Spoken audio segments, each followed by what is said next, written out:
우리는 매주 금요 기도회, 특별히 금요 철야 은혜 예배를 통해서 예수님께서 가르쳐 주신 기도의 모범을 배우고자 합니다. 그런데 도대체 예수님이 어떤 기도를 하셨기에 이처럼 당당하게 제자들에게 기도를 가르쳐 주실 정도가 되었는가? 고민을 하고 묵상을 하다 보니까 예수님께서 성경에서 이렇게 기도하신 모습들을 먼저 추적을 하고, 그리고 나서 주님이 우리에게 가르쳐 주신 기도로 나아가는 것이 좋겠다 싶어서 지난주부터 우리가 하나씩 하나씩 예수님의 기도를 살펴보고 있습니다. 궁극적으로는 우리가 주께서 가르쳐 주신 기도를 어떻게 해야 될지 우리가 좀 살펴보는 데까지 나아갈 것입니다. 오늘 우리가 읽었던 이 본문은 누가복음 5장이죠. 누가복음 5장 말씀에서 예수님께서는 초반부에 보니까 게네사렛 호숫가에 서서 제자들을 부르셨습니다. 제자들을 부르신 그 주님께서는 어느 동네에 계실 때에 온몸에 나병이 가득한 사람이 예수님께 나아오는 그 장면을 목격하시게 되었습니다. 그리고 그 사람은 주님께 엎드려 간구하기를, 주여 원하시면 나를 깨끗하게 하실 수 있나이다 라는 믿음의 고백을 드렸습니다. 사실 주님께 이처럼 나병 환자가 나와왔다는 것도 참 특이한 일일 뿐만 아니라, 주님이 도대체 어떤 분이신지를 어떻게 알고 나병 환자가 이처럼 예수님 앞에 나왔을까를 생각해 보면 더 특이한 일이라고 할 수가 있을 것입니다. 왜냐하면 누가복음 5장의 이 본문은요, 예수님의 사역의 초창기에 이루어진 그 사건들입니다. 그러므로 나병 환자가 주여 원하시면 깨끗하실 수 있겠나이다라는 그 믿음의 고백은 예사로운 고백이 아니라는 것을 우리가 알게 되는 것이죠. 이러한 믿음의 고백에 주님께서 마치 화답하시듯이 그의 간절함을 보시고 굳이 그의 몸에 손을 대시지 않아도 얼마든지 치료하실 수 있음에도 불구하고 그의 몸을 만집니다. 만지셔서 고치시는 말씀이 나와 있죠. 자, 그 말씀이 어디에 있냐면 13절 말씀에 있습니다. 예수께서 손을 내밀어 그에게 대시며, 직접적으로 주님께서 손을 내밀었다는 것은 주동적으로 주님께서 손을 내밀으셨다고 성경이 표현되어 있습니다. 그리고 그에게 대셨습니다.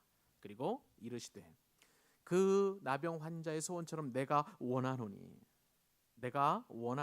깨끗함을 받으라 말씀하시자마자 나병이 곧 떠나가는 것을 보게 되었습니다.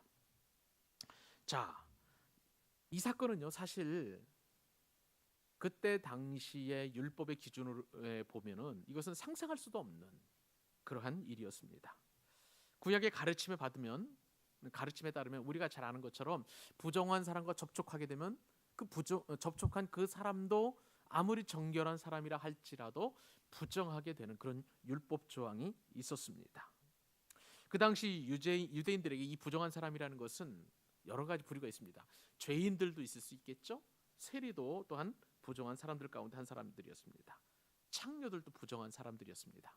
그런데요, 이러한 죄인들이나 이방인들이나 세리들이나 창녀들과 같이 이 부정한 사람들은 율법적으로 볼 때 일단 유대인들은 접촉해서는 안 되는 것이죠. 뿐만 아니라 그들과 또한 말도 섞어서는 안 되는 그러한 율법 조항이 있었습니다. 그런데요, 이 사람들보다 더 부정한 사람들이 있었는데 그 사람들은 바로 나병 환자들이었습니다. 나병 환자들은 우리가 잘 아는 것처럼 독립 밖에 나가서 격리되어 삶을 살아가는 그런 사람들이었습니다. 그러니 나병 환자들의 인권이란, 아니면 나병 환자들이 누리지 못하는 그런 어떤 삶의 질, 이것은 우리가 상상을 하고도 남음이 있다고 생각해 볼 수 있는 것이죠. 그런데 지금 주님께서는 그의 몸에 손을 대셨다는 것입니다. 있을 수 없는 일입니다. 이것이 얼마나 놀라운 일인가 하는 것은 우시야 왕의 그 일대기를 우리가 살펴보면 더 잘 알 수 있습니다. 남유다의 10대 왕이 바로 우시야이죠. 이 우시야는 비교적 어린 나이인 16살 때에 왕위에 등극하게 되었습니다. 어린 나이에 왕이 등극하다 보니까 아무것도 모르죠. 그래서 제사장이 우시야를 돕습니다. 우시야는 매우 겸손하게 이제 왕에 등극해서 하나님의 뜻을 이루어가는 신실한 왕이었습니다. 하나님은 그러한 우시야를 축복하시게 되었습니다.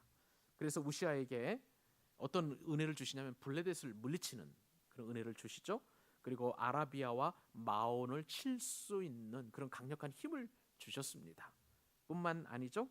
암몬이라는 나라의 조공을 받게까지 하였으니 우시아는 승승장구하는, 군사적으로나 외교적으로 볼 때 강력한 강성대국을 이루어내는 그런 왕이라고 할 수가 있습니다. 나라가 이제 평화의 시대가 도래하게 되었습니다. 주변에 있는 대적들을 다 물리친 다음에 평화의 시대가 딱 오게 되니까 우시아는 망대를 세웠습니다. 그러니까 침략군이 쳐들어오는지를 감시할 수 있는 그 망대를 세웠죠. 뿐만 아니라 샘을 파서 국민들의 삶의 질을 점진적으로 향상시킨 것을 볼 수가 있습니다. 이처럼 나라 안에 외교나 국방이나 그 다음에 국민의 어떤 삶의 질, 이런 모든 면에서 태평성대가 구가해지니까 우시아는 점점점 초심을 잃고 그리고 교만한 왕이 되게 되었습니다. 그러던 어느 날 우시아가 하지 말아야 될 행동을 하게 되었죠. 자신이 제사장도 아니면서 제사장 역할을 제사장을 대신해서 하나님 앞에 직접 분향하는 그러한 죄악을 저지르게 되었습니다. 하나님은 우시아의 이런 교만을 기뻐하지 않으셨죠. 그래서 이 우시아의 이마에 나병 흔적이 돋아나기 시작하게 되었습니다. 그 뒤에 있는 아사랴와 제사장들이 보니까 이거는 정말 성전 안에서 부정한 일이 생긴 것이거든요. 그래서 급히 이 우시아 왕을 쫓아냅니다. 그리고 이제 별궁을 만들어 가지고 이 궁 바깥에서 따로 지나게 하고, 그리고 그렇게 우시아는 평생 동안 나병에 걸린 상태로 살게 되었고 죽게 되었습니다. 죽은 후에도 이 나병은요 우시아에게 그대로 따라갔습니다. 그래서 왕의 묘실에 묻히지 못하고 왕의 묘실 곁에 있는 조상의 묘실에 묻히게 되는 참 비극적인 일이 우시아에게 이렇게 만들어진 것을 보면 이 나병이 얼마나 유대인들에게 저주와 그리고 피해야 될 대상, 율법을 어긴 사람들 표상으로 등장하게 되는지 우리는 나름대로 살펴볼 수 있는 것입니다. 근데 지금 이 말씀에 따르면 예수님께서 그 나병 환자의 몸에 손을 대셨다는 것입니다. 자, 이러한 상황에서 이제 예수님께서 이제 기도하시는 장면이 말씀 가운데 드러나게 되는데, 자, 14절 이후에 이제 12절, 13절, 14절이 바로 이 나병 환자를 고치시는 그런 내용이 되겠습니다. 주님께서는 부탁을 하셨죠. 그래서 당부를 하셨습니다. 14절에 보니까 예수께서 그를 경고하시되, 나병 환자를 치유함을 받은 사람에게 경고하신 것이죠. 아무에게도 말하지 말고 가서 제사장에게 내 몸을 보이라. 그때 당시에 이제 이 내용은 나병 환자는 예루살렘에 있는 대제사장에 가서 자신이 병이 나았다는 것을 확인받는 그 작업입니다. 그래서 공식적으로 이제 나병이 나았다는 것을 선포받음으로 인해서 정상인들의 사회 안에 들어올 수 있는 자격이 주어졌기 때문에 이제 그렇게 하라는 것이죠. 자, 그렇게 주님께서 말씀하셨는데, 제사장에게 내 몸을 보이고 또 내가 깨끗하게 됨으로 인하여 모세가 명한 대로 예물을 드려 그들에게 입증하라. 여하튼 깨끗하게 치료받고 모세 율법에 규정된 대로 나병이 나은 것에 대한 감사의 예물을 하나님 앞에 드리게 되면 이제 그것이 나병에서 완전히 나았다는 것이 인정되게 되는 것입니다. 이러한 예수님의 명령, 예수님의 당부, 예수님의 말씀에 대하여 이 나병 환자는, 고침을 받은 나병 환자는 순종하였습니까? 그렇지 않죠. 예나 지금이나 하나님의 말씀에 불순종하는 것은 전혀 변함이 없습니다. 이 사람이 나가서 나팔을 분 거죠. 내가 예수라는 사람의 손을 얹고 또 병을 고침을 받게 되니까 병이 낫게 되었어 하고 아마 동네 방향에 다니면서, 그리고 그와 만나는 사람 모든 사람들에게 이 사실을 떠벌리게 되었던 것입니다. 그러니까 어떤 상황이 벌어지게 됩니까? 15절에 보니까 예수의 소문이 더욱 퍼졌다. 예수님의 소문이 퍼질 수밖에 없는 것이죠.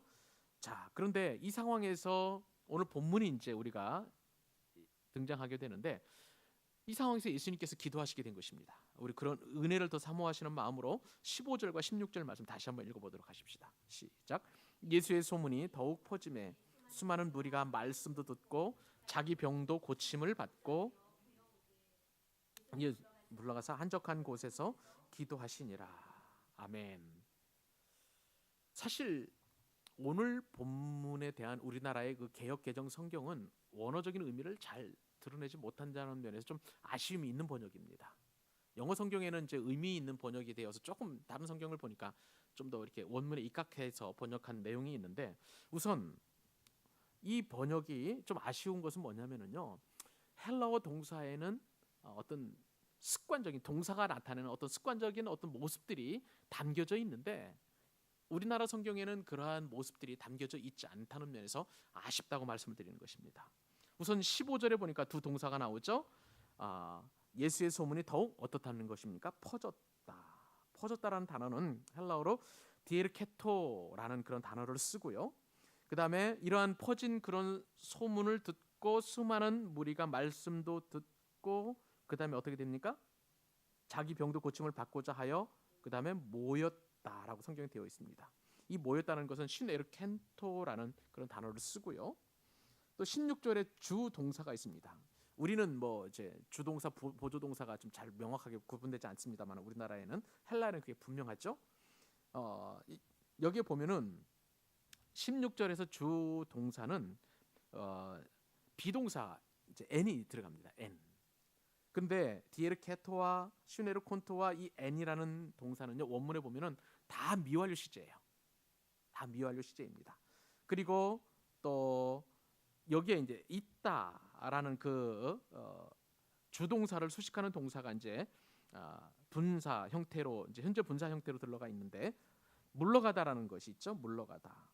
예수는 물러가서 할 때 그 물러가서 휘포코론이라는 단어를 쓰고요. 기도하다라는 단어가 있습니다. 프로슈쿠메노스라는 단어가 쓰는데, 이것은 보조동사예요. 다 현재 분사 형태를 띠고 있습니다. 주동사가 미완료 시제이고요. 그리고 나머지 보조동사들은 바로 현재 분사 형태인데, 헬라어에서 이 미완료 시제라는 것은 어떤 의미를 가지고 있습니까? 과거의 습관적이고 반복된 그런 형태를 담고 있어요. 동사 안에 이미. 그러니까 생각을 한번 해보십시오. 자, 예수의 소문이 더욱 퍼졌다. 디에르케토 미완료 시제입니다. 그러니까 예수님의 그 소문은 계속 퍼진 거예요. 반복적으로 퍼진 거예요. 끝이지 않고 끊이지 않고 계속 퍼진 것을 볼 수가 있습니다. 이 소문이 퍼지니까 사람들이 어떻게 됩니까? 말씀도 듣고 자기 병도 고침을 받고자 하여 모인 거예요. 계속 슈에로 콘토 모인 겁니다. 반복적으로 지속적으로 모인 것을 볼 수가 있습니다. 근데 이런 상황에서 예수님께서는 있었는데 어떤 것이 있었습니까? 계속 한 곳에 물러가셔서 물러가시는 것도, 그리고 기도하시는 것도 분사 형태로서 계속, 이제 그것은 이제 분사 형태니까 계속 반복은 아닙니다만, 시마다 때마다 그렇게 기도하신 것을 우리가 말씀을 통해서 깨닫게 되는 것이죠. 누가는요, 이렇게 기록한 의도가 있다고 보여집니다. 무슨 말씀인가 하면, 예수님께서 광야로 나가서 한적한 곳에 가서 기도하시고 또 하나님을 만나는 그런 일들은 매우 반복적이고 습관적이고 그리고 지속적이었다는 것을 의도적으로 부각시켜서 드러내고 있다는 것을 우리가 말씀을 통해서 깨닫게 되는 것이죠. 이것이 바로 예수님께서 기도하신 습관, 그리고 습관을 쫓아 기도하신 예수님의 모습이라고 할 수가 있는 것입니다. 영어 성경에 보니까 이 내용을 잘 번역을 했는데, 예수님께서 종종 한적한 곳에 가셔서 기도하시곤 했다라고 이렇게 영어 성경에 번역을 해놓았습니다. 시제를 더 명확하게, 그리고 예수님의 기도 습관을 더 명쾌하게 드러난 그런 번역이라고 할 수가 있는 것이죠. 누가는 지금 예수님의 피신과 기도를 주님의 사역 중에서 일시적으로 일어난 예외적인 사건으로 제시하지 않고 있습니다. 누가는 예수님의 반복적인 피신과 기도를 강조하면서 성경을 기록한 것이라고 할 수가 있는 것이죠. 우리가 지난주에 살펴본 것처럼 누가는요, 성경을 두 권 기록했죠. 하나는 누가복음과 그리고 사도행전입니다. 이것은 뭐 원래 한 성경으로 보셔도 좋을 것입니다. 누가는 특별히 성령에 대해서 관심을 많이 가지고 있지만, 또 다른 관점은 예수님의 기도에 대한, 그리고 예수님의 제자인 사도들의 기도를 누가복음뿐만 아니라 사도행전에 지속적으로 기도에 관한 내용들을 많이 기록하고 있다는 것을 볼 수가 있습니다. 누가 혹시 만약에 신약학을 전공하는 그런 목사님 계시다면, 이 예수님의 기도 습관이나 예수님의 기도를 이렇게 모아가지고 논문을 써도 아주 참 좋은 기도 논문이 될 수 있을 것 같다는 그런 생각을 한번 해보게 되었습니다. 그래요. 오늘 말씀을 통해서 우리가 살펴보는 것처럼 예수님의 기도는 습관적이고 반복적이고 또한 지속적인 기도였습니다. 우리는 이러한 예수님의 기도 습관을 통해서 세 가지 교훈을 살펴볼 수가 있는데요. 하나는 예수님께서는 늘 인기 절정의 순간에 기도하셨다는 교훈입니다. 그리고 두 번째 교훈은 예수님은 자신의 사명보다도 하나님의 교제를 더욱 기뻐하시고 좋아하셨다는 것이고요. 세 번째로는 그러한 예수님의 기도 습관을 좇아서 예수님의 제자들도 기도하는 영향력을 받게 되었다는 것을 알게 됩니다. 그래서 우리는 이 세 가지 교훈을 짤막짤막하게 살펴보고 이 말씀을 우리의 기도의 제목으로 삼고 이 밤에 함께 기도하기를 원합니다. 자, 그렇다면 우리가 첫 번째 살펴볼 거, 예수님께서는 인기 절정의 순간에 기도하셨다. 예수님께서 반복적으로 이 광야 기도를 하신 시점을 우리가 더 살펴볼 필요가 있는 것이죠. 말씀을 드린 대로 예수님은 이 사람들로부터 인기가 고조될 때 기도하기를 즐겨하셨습니다. 수많은 사람들이 예수님에게 몰려와서 계속 기도해달라, 병 고쳐달라, 그리고 말씀해달라라고 이렇게 요청했었을 때에 주님은 사람들의 인기에 도취되어서 기도의 자리에 떠난 일이 없었습니다. 오늘 본문의 핵심은 무엇이냐면요, 수많은 사람들이 계속해서 몰려왔지만 오히려 예수님은 그들을 피해서 한적한 광야로 가셔서 기도하시곤 했다는 것입니다. 이것이 바로 오늘 본문의 핵심이라고 할 수가 있는 것이죠. 이러한 예수님의 기도 습관과는 달리 우리 기도 습관 한번 돌아볼 필요가 있습니다. 우리 기도는요, 예수님과 다릅니다. 우리는 어려울 때 더 기도하려고 하는 그런 경향이 있는 것이죠. 그러나 반면에 형통할 때 우리 기도는 어떻습니까? 모두 약속이나 한 듯이 기도를 하지 않거나 기도의 자리에 나오지 않는 것이 우리 연약함이라고 할 수가 있습니다. 또 설상 우리가 형통할 때 기도를 한다고 해도 간절함이 없는 것도 우리의 아킬레스건이 아닐 수가 없는 것입니다. 구약의 역사를 보면은요, 사람들이 실패하고 역경할 때보다는 성공과 번영으로 망하게 된 경우가 훨씬 많다는 것을 알게 됩니다. 대표적인 사람이 바로 히스기야 왕이었죠. 히스기야 왕, 자신의 생명이 다했을 때의 그런 경고를 듣고 히스기야는 자신의 얼굴을 벽을 향하여 기도할 때에 하나님 앞에 눈물을 흘리며 기도할 때 하나님께서는 그의 얼굴을 보시고 그의 기도를 들으셨습니다. 그리하여 히스기야는 15년의 생명을 연장받게 되었지만 그 뒤로 히스기야는 즉각적으로 타락하는 모습을 보이게 되는 것을 볼 수가 있습니다. 이런 경우는요, 비단 구약 시대뿐만 아니라 신약 시대에도 그런 일들이 비일비재하게 일어났고 지금 21세기를 살아가는 우리의 삶 속에서도 이러한 모습들은 얼마든지 나타나고 있는 것을 볼 수가 있습니다. 하나님은 당신의 백성 이스라엘이 하나님께서 주신 복으로 말미암아 혹시 교만해지지 않을까 하고 늘 노심초사하신 분이 바로 하나님이십니다. 우리 인간의 습성을 너무나 잘 알고 계신 것이죠. 그래서 신명기 8장에 보면 이러한 하나님의 마음을 담아서 경고하신 말씀이 있습니다. 신명기 8장 12절입니다.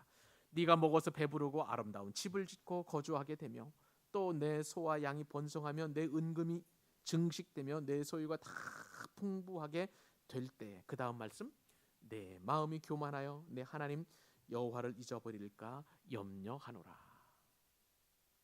염려와는 전혀 차원이, 염려와는 전혀 거리가 없는, 염려와는 아무런 관계가 없는 하나님께서 염려하실 정도로 우리 인간의 교만은 하나님과의 관계를 단절시키는 그러한 중요한 요소라고 할 수가 있는 것이죠. 우리가 이 예수님의 기도에서 배워야 될 중요할 것은 단지 어려울 때 기도하는가 안 하는가의 문제가 아닌 것입니다. 오늘 본문에서 모든 일들이 원만하고 순탄하게 잘 돌아갈 때에도 여전히 간절하고 애절하게 계속 기도할 수 있는가 하는 것을 예수님께서는 은연중에 말씀의 행간의 의미를 통해서 우리에게 질문하고 계시는 것을 볼 수가 있습니다. 예수님이 보여주신 기도의 정신을 망각하는 한 우리는 기도의 깊은 세계로 들어갈 수 없습니다. 그러므로 바울이 우리에게 권면한 것처럼 항상 기도하는 것. 어떻게 기도해야 됩니까? 항상 기도하는 거예요. 우리가 슬플 때나 기쁠 때나 즐겁고 행복할 때나 그리고 우리가 역경과 고난 가운데 어려움 가운데 있다 할지라도 모든 환경과 여건을 뛰어넘어서 항상 기뻐하고 쉬지 말고 기도하는 그런 하나님의 말씀에 순종하는 저와 여러분 되실 수 있기를 바랍니다. 특별히 인기 절정에 있었을 때에 그리고 사람들로부터 인정을 받을 때 내가 형통할 때 기도하는 것은 예수님의 기도 습관을 좇는 아주 귀한 기도의 행위라고 보여집니다. 그 은혜가 저와 여러분의 있기를 주님의 이름으로 축복합니다. 오늘 본문에서 우리가 또 살펴볼 또 짧은 교훈은 무엇이냐면요, 예수님의 기도는 사람들이 아니라 하나님과의 관계를 더 중요시하게 여겼다는 것입니다. 예수님께서는 쉽게 말하면 당신의 사명보다도 하나님 아버지의 친밀한 교제를 더욱 중요하게 여기셨습니다. 자, 15절 말씀에 따르면 예수님을 찾는 요구들이 많죠. 15절에 보니까 예수의 소문이 더욱 퍼짐에 수많은 무리가 말씀도 듣기를 원하고 자기 병도 고침을 받기를 원하고 그렇게 해서 모여들어 왔습니다. 자, 이런 상황에서 예수님이 이 땅에 오신 목적은 뭡니까? 바로 가르치시고 전파하시고 치유하시기 위한 거예요. 자신의 사명을 감당하시기 위해서라도 예수님께서는 그 사람들을 거절하시면 안 되는 그런 상황이었던 것입니다. 주님은 대다수의 상황에서 이러한 사명에 입각해서 사역을 하신 것이 맞습니다. 딱 한 가지를 제외하고요. 그 한 가지가 무엇입니까? 바로 기도하실 때입니다. 하나님과의 친밀한 교제와 기도를 나눌 때에 주님께서는 오히려 그 사명도 내려놓으시는 그러한 모습을 보이고 있으시는 것이죠. 수많은 사람들이 예수님께 몰려온 시간은 제가 추정하기로는 아마 낮이 아니었는가 싶습니다. 평범한 시간에 예수님께 온 무리들의 태도에는 전혀 잘못된 것이 없어요. 그건 지극히 정당하고 온당한 것입니다. 더욱이 그들에게는 예수님의 말씀을 듣는 것이 치유보다 더 우선시 되었던 것입니다. 예수님의 말씀 입에서 나오는 그 말씀은 하나님 나라의 복음이었어요. 얼마나 무상한 마음들을 가진 그때 당시 유대인들에게 큰 위로와 소망이 되었겠습니까? 그러므로 한 말씀이라도 더 듣기 위해서 이미 예수님 앞에 나온 무리들은 말씀을 들을 준비를 하고 있었던 그런 상황이죠. 준비하고 땅 하면 이제 예수님의 말씀 딱 들을 준비가 되어 있었던 그런 사람들이었습니다. 지극히 건강하고 건전한 자세라고 볼 수가 있습니다. 하지만요, 그러나 그럼에도 불구하고 예수님은 이처럼 올바른 자세를 가진 사람들이 주님의 말씀을 듣기도 하고 치료도 받고 그리고 반복적으로 주님 앞에 몰려온다 할지라도 주님께서 오늘 보여주신 말씀은요, 예수님께서는 물러가사 저들을 한 곳에 두고 홀로 물러가서 한적한 광야에 가서, 그래서 한적한 곳이라고 그랬는데 원어적으로 보면 광야입니다. 광야에 가서 기도하시니라 라고 이렇게 성경에 기록되어 있습니다. 우리가 흔히 생각하기를 이렇게 수많은 사람들이 오면 사명 앞에서는 예수님께서는 오히려 낮에는 사명을 감당하시고 밤에 기도하시는 것이 옳다라고 많은 사람들이 생각할 것입니다. 그러나 주님은 무리들에 대한 사역을 뒤로한 채 하나님과의 교제의 시간을 가장 우선순위에 놓으신 것을 볼 수가 있습니다. 예수님께서 왜 이처럼 한낮에 그리고 사역의 정점에서 하나님과 기도하시기 위하여 한적한 곳으로 물러가셨을까요? 그것은 사명보다도 기도가 더 우선이라는 주님의 사역의 우선순위의 원칙이 있었기 때문에 그런 것입니다. 예수님에게 있어서 이 기도가 얼마나 중요했는지 오늘 말씀은 분명하게 잘 드러내주고 있는 것이죠. 예수님께 가장 중요한 일은 사명이 아니었습니다. 사역이 아니었습니다. 하나님 아버지와 친밀하고도 아주 사귐이 있는 그 기도를 가장 중요시하게 여겼다는 것입니다. 그런 면에서 우리는 어떻습니까? 금요 철야 은혜 예배 시간이니까 그냥 기도 시간이니까 나와서 기도하는 우리, 또 새벽 시간이니까 새벽 기도에 또 마땅히 해야 하는 사역적인 차원에서의 기도, 그런 기도를 우리가 하고 있지는 않는지 주님의 어떤 기도 습관을 반추해 보면서 우리의 기도 습관을 한번 생각해 볼 필요가 있는 것이죠. 또한 가장 분주한 시간에 지금 기도할 시간이 아니라 일할 시간이고 지금은 기도할 시간이 아니라 사역하는 시간이고 사명 감당하는 시간이라고 하는 그 나름대로의 원리와 주장에 입각해서 예수님과는 반대적인 그런 기도에 대한 원칙을 가지고 있다면 우리는 주님이 원하시는 삶을 살 수가 없다는 것입니다. 하나님이 맡겨주신 사명보다 기도를 택하는 저와 여러분 될 수 있기를 바랍니다. 하나님이 맡겨주신 사명보다도 사역보다도 기도가 더 우선시 되어야 되는 것이죠. 하나님 아버지의 친밀한 교제를 통해서 우리의 사명의 원동력이 나오고, 우리가 사명을 감당하고 사역을 감당할 때도 실수하지 않고 사람들에게 상처를 주지 않으며 많은 영적인 열매를 맺을 수 있는 것이 바로 하나님과의 친밀한 교제인 것입니다. 주님은 시마다 때마다 기도하셨습니다. 아주 중요한 사건들 있을 때마다 제자를 세우시고, 또 십자가를 지시기 전날에도 정말 밤이 맞도록 땀방울이 핏방울이 되도록 기도하신 그 예수님의 기도 습관, 이런 모든 것들은 사명보다 기도가 더 우선시 되었던 예수님의 그 모습이었고, 이러한 기도로 말미암아 주님께서는 하나님 아버지께서 원하시는 그 뜻대로 그대로 순종하며 믿음으로 나아가 끝내는 승리할 수 있었던 것입니다. 사랑하는 교우 여러분, 기도가 사명보다 우선임을 명심하실 수 있기를 바랍니다. 마지막 한 가지 더, 예수님의 이런 기도 습관은요, 초대교회 사도들에게도 영향력을 미쳤다는 것입니다.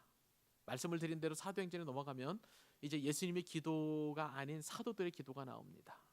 그 사도들의 기도를 보면서 어떤 생각을 하게 되냐면, 한자성어로 사자성어로 청출어람이라는 그런 말이 생각납니다. 스승보다도 제자가 더 낫다는 것이죠. 끊임없이 기도하는 베드로, 제9시에 제3시에 기도하고 제9시에 기도하고, 그래서 성전 미문에 앉아 있었던 그 안전병을 일으키는 그 시간도 기도 시간에 맞춰서 그 역사가 일어난 것 아니겠습니까? 베드로는 또한 환상 중에 기도하는 가운데 환상을 보게 되었고, 고넬료의 집으로 가는 그러한 성령님의 인도하심을 받게 되는 것입니다. 또한 이 사도들의 가르침을 받은 초대교회 성도들도 베드로가 옥에 갇혔을 때에 베드로의 그 어떤 그 안위를 위하여 그들은 목숨을 내놓고 기도하는 그런 사람들이었습니다. 사도 바울 역시도 쉼없이 하나님과 기도하는 그런 기도의 사람이었던 것이죠. 결국은 성경을 어느 관점으로 보느냐에 따라서 우리가 깊은 은혜를 받을 수 있는데, 기도라는 관점으로 볼 때에 하나님께서 우리에게 주시는 통찰과 은혜가 있는 것입니다. 금요일은 기도하는 날입니다. 금요일은 하나님 아버지를 만나는 날입니다. 금요일 저녁은 바로 하나님과의 깊은 사귐이 있는 날입니다. 이 밤에 우리를 기도의 자리로 초청해 주신 주님을 생각하면서 예수님처럼 반복적으로 지속적으로 습관적으로, 그리고 사역의 정점에서 사명보다도 더 먼저 기도를 앞세웠던 주님의 그 아름다운 모습을 우리가 본받고, 그 기도를 사도들이, 그리고 사도들이 가르쳤던 교우들이, 그 교우들의 기도를 지금 우리가 본받아서 우리 역시도 주님처럼 사도들처럼, 그리고 예루살렘 초대교회 성도들처럼 기도하는 이 밤이 될 수 있기를 주님의 이름으로 축복합니다. 아멘.